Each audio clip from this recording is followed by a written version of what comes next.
세 형제에 관한 우화가 있습니다. 하루는 세 형제가 동굴에 들어가게 되었습니다. 그런데 이 동굴에 들어가서 누구든지 만약에 말을 하면 그 자리에서 죽게 되는 이상한 동굴이었다고 합니다. 동굴에 들어간 이 첫째 형님이 같이 들어간 동생들이 혹시 말할까 봐 걱정이 되어서 동생들에게 말했습니다. 야, 너희들 말하면 죽는다. 절대 말하지 마. 그러면서 죽어버렸어요. 그러니까 둘째 형님이 이렇게 말했습니다. 그것 봐, 말하면 죽지. 그러면서 둘째도 죽었습니다. 그때 막내 셋째가 말했습니다. 나는 아무 말도 안 했다. 그러면서 셋째도 죽었다는 이야기입니다. 이 우화는 인간은 결코 말하지 않고는 살 수 없다는 사실을 증명하는 이야기입니다. 인간은 말하고 살도록 지음을 받은 존재입니다. 하나님의 형상대로 지음을 받은 인간은 하나님과 대화하면서 살고 또 사람과 사람 사이도 서로 대화하면서 살도록 지음받은 존재입니다. 그런데 죄가 들어왔습니다. 죄가 들어와서 그 관계를 끊어버린 것입니다. 하나님과 우리 사이를 갈라놓고 대화를 단절시켜버렸습니다. 사람과 사람 사이도 서로 말이 통하지 않게 만들었어요. 그것이 바로 창세기 11장에 나오는 바벨탑 사건입니다. 인간이 하나님처럼 되려고 교만해져서 높이 쌓은 이 바벨탑 사건으로 말미암아 언어가 혼잡하게 되었다. 그렇게 성경은 기록하고 있습니다. 언어가 혼잡하게 되어서 서로 말이 통하지 않는 관계가 되어버린 것입니다.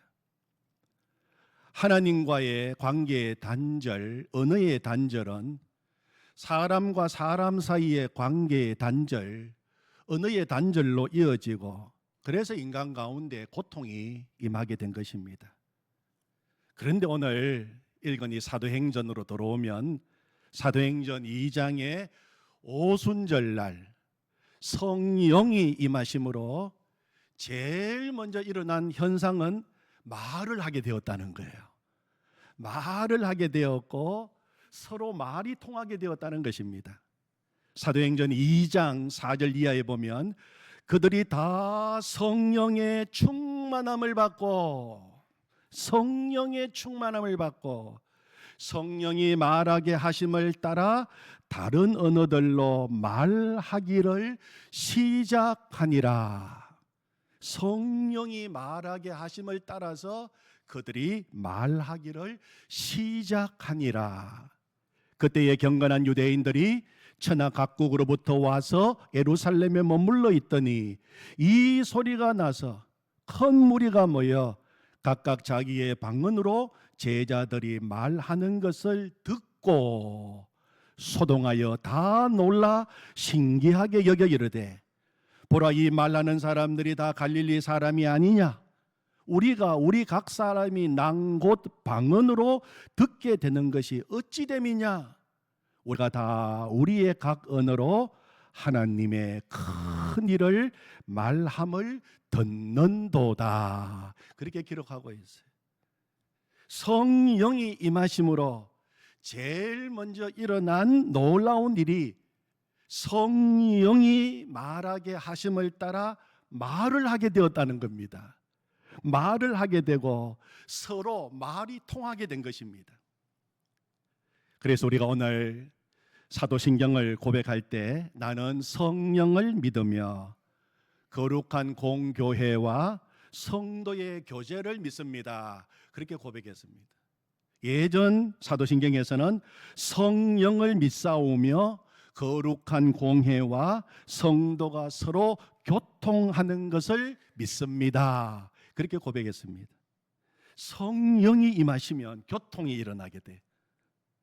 서로를 향하여 말을 하게 되고 서로의 말이 통하고 마음이 통하고 참된 교제, 교통이 일어나게 되는 것입니다. 성령의 역사입니다. 사랑하는 성도 여러분, 이 시간 우리 모두에게 성령께서 임하시고 성령의 역사로 말미암아 서로 교통하는 역사가 있기를 축원합니다. 특별히 우리 가정 안에 성령의 교통하게 하시는 역사가 있기를 원합니다. 저희 부부는 우리 성도님들께서 잘 아시는 대로 경상도 남자와 서울 여자가 만나서 결혼했습니다. 제가 대구에서 대학을 졸업하고 서울로 올라가서 장로의 신학대학교 신대원을 다닐 때 이 학부 기독교 교육학과를 다니던 아내를 만나게 되었어요.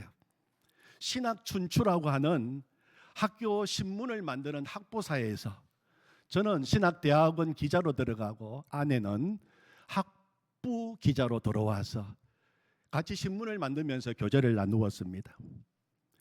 그리고 신학교 졸업하던 해에 결혼을 하고 칠성교회 전임 전도사로 내려와서 신혼생활을 시작한 것입니다.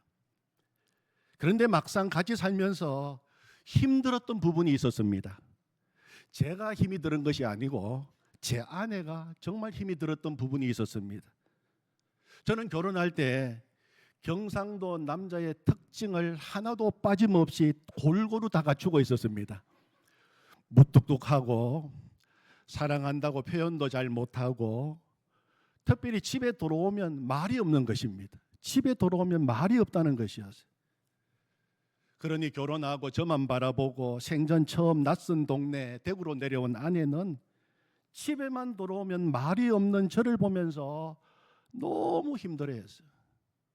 나중에는 아내도 점점 저를 닮아가서 말이 없어지기 시작한 것입니다. 그래서 제가 집에 들어가서 밥 먹자 하면 앉아있어, 자자 하면 불 꺼있어 하는 정도로 되어버려요. 그 시절 제가 제 아내로부터 가장 많이 들었던 말이 제발 말 좀 하세요. 말을 좀 하세요.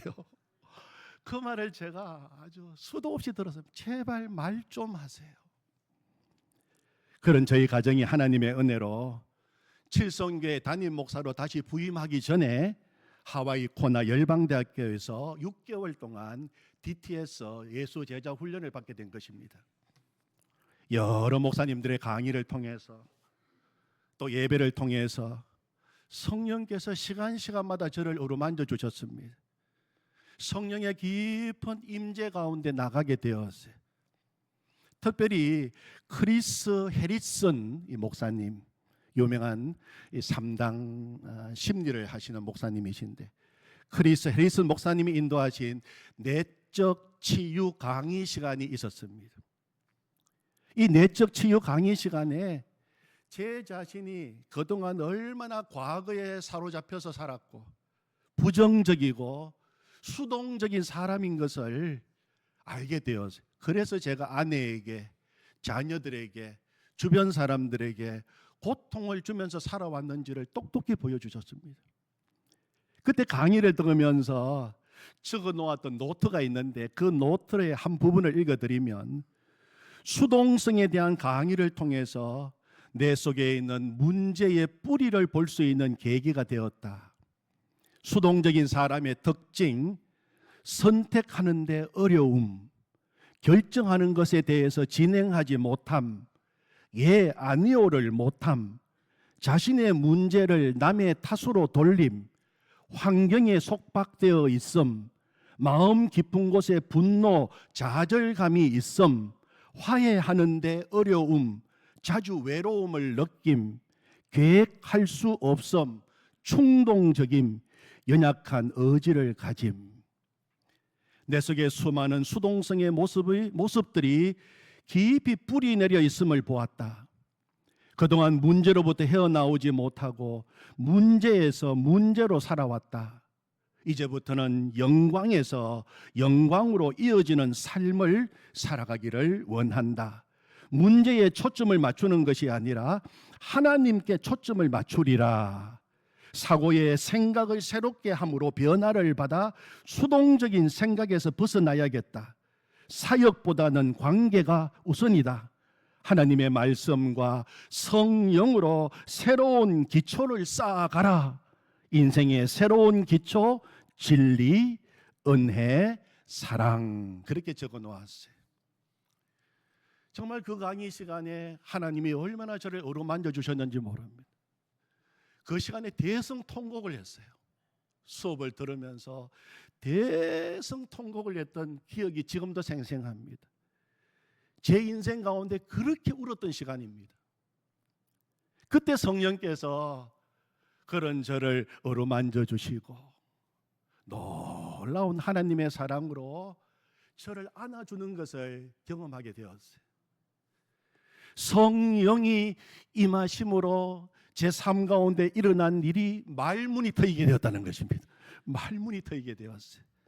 그래서 아내를 향하여서 진심으로 사랑한다는 말을 하기 시작했고, 우리 아이들을 향해서도 진심으로 사랑한다고 고백하기 시작한 것입니다.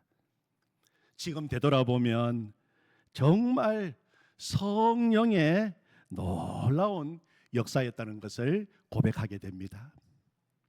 사랑하는 성도 여러분, 지난주에 성령 강림절을 보냈고 오늘 가정의 달 마지막 주일을 맞이하면서 간절히 기도하는 것은 우리 성도님들의 삶 가운데 가정 안에 성령의 교통이 있기를 원합니다. 그래서 부부간에 막혔던 말문이 트이고 부모 자녀 간에 막혔던 말문이 열리고 나아가 성도들 간에 그동안 막혔던 말문이 열리게 하셔서 성령이 주시는 음성을 따라 말하게 되고 하나 되는 역사가 있기를 원합니다. 아멘. 여러분, 우리가 예수님을 믿고 신앙생활 한다는 것은 정말 놀라운 일이에요. 정말 놀라운 일입니다. 이제까지 내가 살아왔던 삶의 모습과는 전혀 다른 삶을 살게 된다는 것입니다. 그것이 예수님 믿는 거예요. 예수님을 믿고 신앙생활하고 있는데 만약에 누가 나에게 와서 예수님을 믿고 나서 달라진 점이 무엇입니까? 그렇게 질문을 한다면 여러분 뭐라고 대답하시겠습니까? 믿지 않을 때와 비교해서 주일날 교회 나와서 좋은 말씀 듣고 예배 한 번 드리는 일이 추가된 것 외에는 별로 제 인생에 달라진 것이 없습니다. 그렇게 대답하신다면 아직도 신앙생활의 놀라운 축복을 진짜 누리지 못하고 있는 겁니다. 우리가 출애굽기를 통해서 배우게 되는 사실은 신앙생활에는 3단계가 있다는 것입니다. 첫 번째 단계가 애굽에서 나오는 거예요. 신앙생활의 첫 번째 단계는 애굽에서 나와야 됩니다. 신앙생활은 애굽에서 나오는 것으로부터 시작합니다. 그런데 그것은 신앙생활의 완성이 아니라 신앙생활의 시작이에요. 출발점입니다. 바로를 왕으로 섬기고 온갖 우상을 모시고 제된 생활을 하고 종살이하던 애굽, 또 내 힘으로 내 능력으로 내가 내 인생의 주인이 되어서 힘겹게 살아왔던 그 삶의 자리에서 나오는 것이 신앙생활의 시작입니다. 그리고 두 번째 단계가 하나님의 은혜로 홍해를 건너는 것입니다. 홍해를 건넜다는 것은 다시 애굽으로 돌아갈 수도 없고 애굽으로 돌아가지 않겠다는 것입니다. 이제 애굽 생활은 끝났습니다. 더 이상 바로가 왕이 아닙니다. 더 이상 바로 눈치 볼 필요도 없습니다. 쫓아오던 애굽의 군대는 다 홍해 바다에 수장되었습니다. 이제는 누가 왕이십니까? 하나님이 왕이십니다. 바로가 주는 양식으로 사는 것이 아니라 하나님이 내려주시는 만나로 사는 삶이 시작이 된 것입니다. 애굽에서 내린 10가지 재앙은 이스라엘 백성들이 그동안 애굽에서 살면서 신으로 섬겼던 온갖 잡신들, 우상에 대한 하나님의 심판이었어요. 그들은 애굽에 살 때 나일강을 신으로 섬겼습니다. 개구리를 신으로 섬겼습니다. 이 파리, 메뚜기 온갖 것들을 다 신으로 섬기면서 두려움 속에서 살았어요.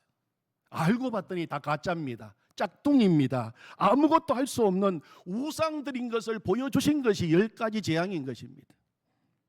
다시는 옛날로 돌아가지 마라, 그렇게 말씀하신 거예요.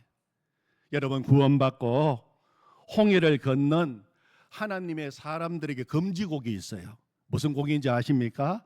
아 옛날이여 하는 곡이에요. 절대로 그 노래 부르면 안 돼요. 금지곡이에요. 애굽을 그리워해서는 안 됩니다. 홍해 걷는 사람들이. 그리고 세 번째 마지막 단계가 이제 홍해를 건넜다면 매일 구름 기둥, 불 기둥의 인도를 받으면서 살아야 됩니다. 구름 기둥, 불 기둥이 인도입니다. 구름 기둥, 불 기둥의 인도를 받는다는 것은 성령의 인도하심을 따라서 매일매일 성령의 능력으로 사는 것을 말하는 것입니다. 그것이 바로 오늘 우리가 읽은 사도행전 1장 8절 말씀인데, 다시 한 번 더 우리 사도행전 1장 8절을 한 목소리로 읽겠습니다. 시작.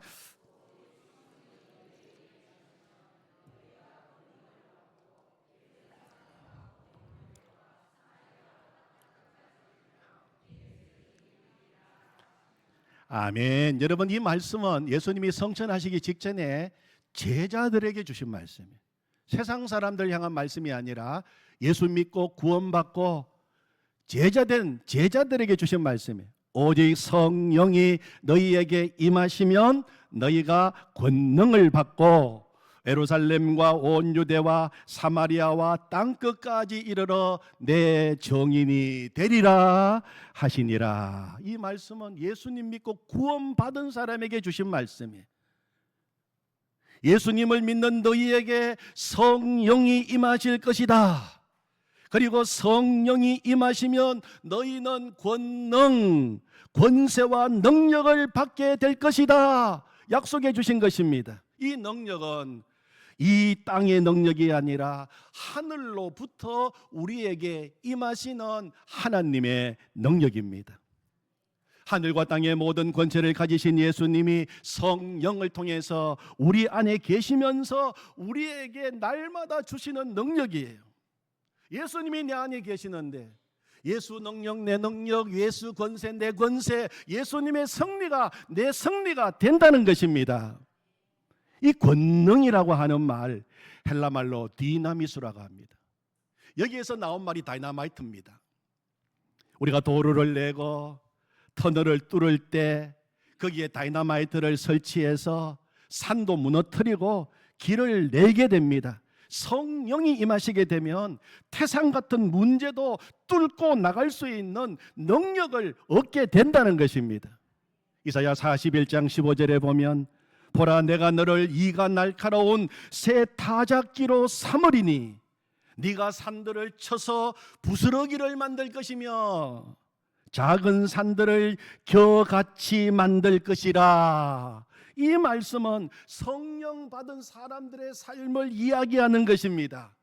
내가 너를 이가 날카로운 새 타작 기계로 삼을 것이다. 네가 산들을 쳐서 부스러기를 만들며 작은 산들을 바람에 나는 겨같이 만들게 될 것이다. 성령 받은 사람들. 이사야 41장 1절에 보면 내가 붙드는 나의 종 내 마음에 기뻐하는 자 곧 내가 택한 사람을 보라. 내가 나의 영을 그에게 주었은즉 그가 이방에 정의를 베풀리라. 그렇게 말씀하셨어요.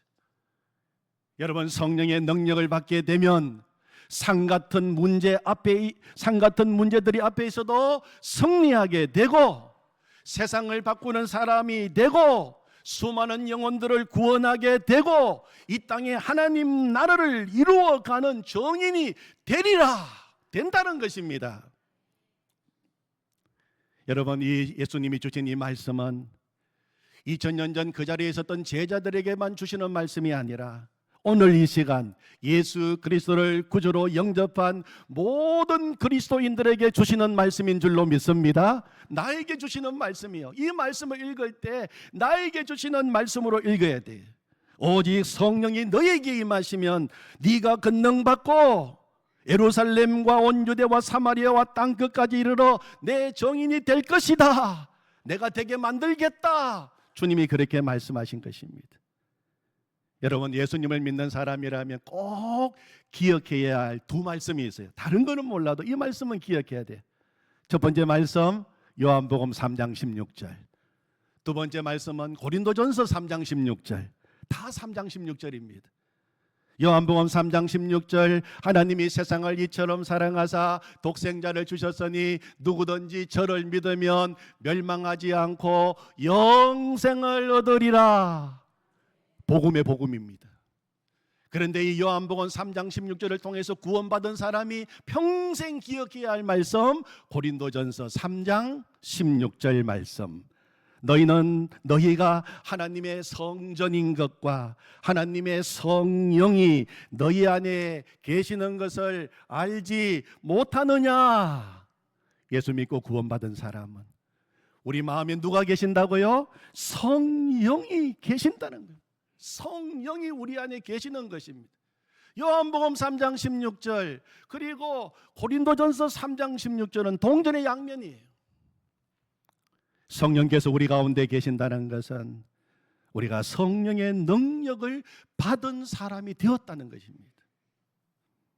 우리 안에 역사하시는 성령의 능력으로 우리를 대적하는 모든 원수 마귀는 패하게 될 것입니다. 성령의 능력으로 한 길로 왔다가 7길로 도망하게 될 것입니다. 성령의 능력으로 우리 안에 역사하시는 성령의 능력으로 세상은 변화될 것입니다. 우리 가정은 변화될 것입니다. 우리 자녀들은 변화될 것입니다. 한국교회는 변화될 것입니다. 우리 칠성교회는 변화될 것입니다. 성령의 능력으로 우리 가운데 계시는 성령님이 우리 교회를 운행하고 계시기 때문입니다. 그러므로 우리는 날마다 성령 충만을 사모해야 돼요. 성령 충만은 성령의 능력으로 사는 것을 이야기합니다. 여러분, 마태복음, 마가복음, 누가복음, 요한복음에 나오는 제자들, 그리고 사도행전에 나오는 제자들 같은 사람입니다. 그런데 분명한 차이가 있습니다. 복음서에 나오는 제자들은 3년 동안 예수님 따라다녔어요. 예수님과 같이 밥도 먹었습니다. 예수님과 같이 생활도 했습니다. 예수님의 말씀도 들었습니다. 그런데 그들은 다 예수님 모른다고 부인하고 예수님 배반하고 도망쳤습니다. 그러나 사도행전으로 넘어오면 예수님께서 부활 성천하신 이후에 오순절날 그들에게 성령이 임하시게 되었습니다. 그들은 완전히 바뀌게 되었어요. 성령의 능력을 그들이 받았기 때문입니다. 여러분, 성령의 충만을 받으면 성령의 능력이 생기게 돼요. 능력이 생기게 돼요. 어떤 능력이 생깁니까? 성령 충만 받으면 승리할 수 있는 힘이 생겨요. 죄에 대해서 승리할 수 있습니다. 죄에 대해서 승리. 그동안 죄에 늘 무너지고 넘어졌어요. 죄 앞에서는 늘 도망쳤습니다. 그러나 성령의 능력이 임하게 되면 죄에 대해서 승리할 수 있어요. 요한복음 15장 8절 하나님께로부터 난 자는 다 범죄하지 아니하는 줄을 우리가 아노라. 하나님께로부터 나신 자가 그를 지키심에 악한 자가 그를 만지지도 못하느니라. 왜 그렇습니까? 성령을 통하여 우리 안에 계신 예수 그리스도께서 우리를 지켜주시기 때문에 우리는 죄에 대해서 얼마든지 승리할 수 있는 것입니다. 아멘. 생각 바꾸어야 돼요. 어떻게 죄 안 짓고 살 수 있나? 아닙니다, 여러분. 성령의 능력으로 사는 사람은 만지지도 못한다고 해요, 사탄 마귀가. 두 번째는 마귀에 대해서 승리할 수 있습니다. 사도행전 10장 38절에 보면 하나님이 나사렛 예수에게 성령과 능력을 기름 붓듯 하셨음에 그가 두루 다니시며 선한 일을 행하시고 마귀에게 눌린 모든 사람을 고치셨으니 이는 하나님이 함께 하셨음이라. 아멘. 성령의 능력으로 마귀를 대적하고 얼마든지 물리칠 수 있습니다. 승리는 우리 것입니다. 세 번째, 세상에 대해서도 승리할 수 있습니다. 요한복음 16장 33절 이것을 너희에게 이르는 것은 너희로 내 안에서 평안을 누리게 하려 함이라. 세상에서는 너희가 환난을 당하나 담대하라. 내가 세상을 이기었노라. 아멘. 성령이 임하시면 세상을 능히 이기게 됩니다. 바벨론 세상 한복판에서 승리자로 살아가게 되는 것입니다. 그리고 무엇보다도 내 자아에 대해서도 승리할 수 있어요. 진짜 승리죠. 내 자아에 대해서 승리하게 됩니다. 갈라디아서 2장 20절, 내가 그리스도와 함께 십자가에 못 박혔나니 그런즉 이제는 내가 사는 것이 아니요 내 안에 그리스도께서 사시는 것이라. 이제 내가 육체 가운데 사는 것은 나를 사랑하사 나를 위하여 자기 자신을 버리신 하나님의 아들을 믿는 믿음 안에서 사는 것이라. 성령의 능력으로 사는 사람은 날마다 나는 죽고 예수님으로 살게 되는 것입니다. 여러분 또한 성령의 능력을 받으면 날마다 새로운 능력이 우리에게 부어지는 것입니다. 믿음의 의심이 사라지고 확신이 생겨요. 로마서 8장 38절 39절, 내가 확신하노니 사망이나 생명이나 천사들이나 권세자들이나 현재일이나 장래일이나 능력이나 높음이나 기쁨이나 다른 어떤 피조물이라도 우리를 우리 주 그리스도 예수 안에 있는 하나님의 사랑에서 끊을 수 없느니라. 확신이 생겨요. 어떤 문제가 있어도 그 문제는 우리를 하나님의 사랑에서 절대로 끊어 놓을 수 없다. 믿음에 대한 확신이 생깁니다. 예수님을 증거하는 능력도 날마다 받게 됩니다. 사도행전 4장 31절, 빌기를 다음에 모인 곳이 진동하더니 무리가 다 성령이 충만하여 담대히 하나님의 말씀을 전하니라. 아멘. 말씀 전하게 돼요. 기도의 능력도 받게 됩니다. 고린도전서 14장 15절, 그러면 내가 어떻게 할까? 내가 영으로 기도하고 또 마음으로 기도하며 내가 영으로 찬송하고 또 마음으로 찬송하리라. 기도의 문이 열려요, 여러분. 기도의 차원이 달라지게 되는 것입니다. 그리고 무엇보다도 원수를 사랑할 수 있는 힘도 생기게 됩니다. 사도행전 7장 55절에 보면 스데반이 성령 충만하여 하늘을 우러러 주목하여 하나님의 영광과 및 예수께서 하나님 우편에 서신 것을 보고 자기를 돌로 치는 원수들도 사랑할 수 있게 되었어요. 내 힘이 아닙니다. 성령의 능력으로. 여러분, 이처럼 성령 충만을 받으면 하나님을 알게 됩니다. 그리고 마음이 새 힘을 얻게 됩니다. 새로운 삶과 비전이 생기게 됩니다. 삶의 의미와 목적이 달라지게 됩니다. 성령이 임하시게 되면 자기를 추구하던 삶이 하나님을 추구하는 삶으로 바뀌게 됩니다. 성령 충만을 받으면 다른 사람과 더불어 연합하게 되고 사랑하게 됩니다. 그리스도의 복음을 증거하고자 하는 열정이 생기고 복음 증거의 능력을 받게 돼요. 그래서 오늘 사도행전 1장 8절을 여러분 다시 한번 보시기를 바랍니다. 성령의 능력을 받으면 무엇이 된다고요? 내 정인이 되리라. 이 정인이라고 하는 말 헬라 말로 마르투스라고 합니다. 이 마르투스라고 하는 말은 정인이라고 하는 뜻도 있지만 순교자라고 하는 의미도 있어요. 성령이 임하시게 되면 능력을 받게 되는데 이제는 그 능력으로 목숨 걸고 복음 전하는 복음의 정인이 된다는 거죠. 여러분, 우리 한국 기독교 역사에 있어서 제일 처음 우리나라에 와서 순교의 피를 흘린 사람이 토마스 선교사님이십니다. 토마스 선교사님은 1863년 24살의 나이로 중국에 먼저 왔어요.